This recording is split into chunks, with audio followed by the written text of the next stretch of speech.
នេះគឺជាមុខងារ get start នៅពេលដែលភ្ញៀវថ្មីគាត់ឆាតមកយើងណាគឺវានឹងធ្វើការបង្ហាញផ្ទាំង welcome ជាអក្សរឬក៏ជាសំឡេងជារូបភាព carousel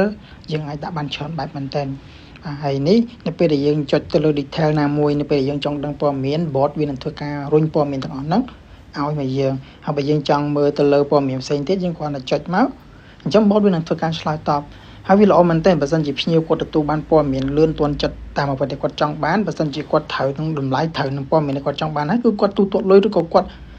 ប្រាប់ព័ត៌មានយើងហ្មងយើងចាំតែបិទការលក់ទៅគឺបានហើយអញ្ចឹងអាហ្នឹងគឺវាអេមែនតើតែម្ដងអានេះខ្ញុំតែមើលណាអញ្ចឹងអាហ្នឹងវាប៉ុណ្្នឹងឯងហើយចុះបើសិនជាករណីយើងចង់ធ្វើការ auto reply comment